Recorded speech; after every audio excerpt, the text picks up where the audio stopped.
mövzu çox vacib, çox önəmli bir mövzudur, uşaq hüquqları. Və cinayət törədildikdə uşaqlara yanaşma, uşaqların hüquqlarını qoruma, o nöqteyi nəzərdən bu təcrübəni öyrənmək çox vacibdir. 12-15 yaş arası çocuklar için ikili bir ayrım var.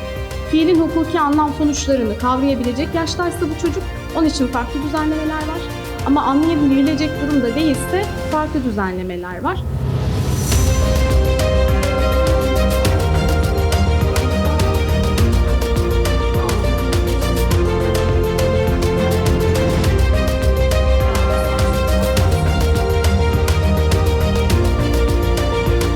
Çocuk politikası temelini aile bütünlüğünün korunması ve çocuğun aile ortamında sağlıklı bir birey olarak yetiştirilmesi oluşturulmaktadır.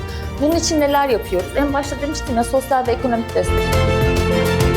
Məhkumluğun affı olunması uşaq üçün arzu olunan şeydir. Bəlkə onun belə də yüngülvari psixoloji reabilitasiyaya cəlb olunmaqla tərbiyə olunması daha məqsədə müvafiqdir.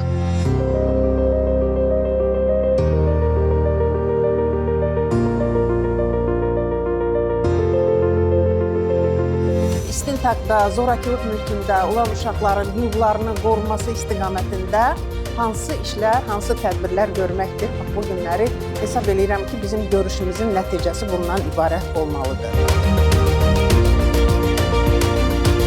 Çocuklarla etkinlikler de yapılıyor okullarda. Diyelim resim atölyesi çalışmaları, geziler, bu tür faaliyetlerde çocuğun sadece ekonomik yoksunluk değil, sosyal yönden de yaşadığı yoksunluğun giderilmesini sağlıyor.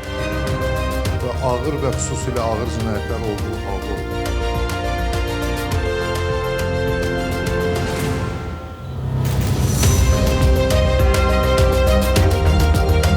Cinayət törənəndə, istəyir uşaq törədib, istəyir ümumi ailədə bir cinayət baş veribsə, orada təhlil, tədqiqat aparılanda uşaqların hüquqları qorunmalıdır. Uşaqlar orada hansı vəziyyətdədirlər, nədən bu mühitə düşüblər, yəni bu problemlər hamısı araşdırılmalıdır və araşdırma zamanı çox həssas yanaşma olmalıdır. Kalacak kimsesi olmayan, yeri olmayan gebe kadınlar. Bunlar doğrudan çocuklara uygulanmıyor. Dolaylı olarak çocuklu annelere ve gebe kadınlara uygulanan bir tedbir. Bunda da barınma yeri sağlanıyor.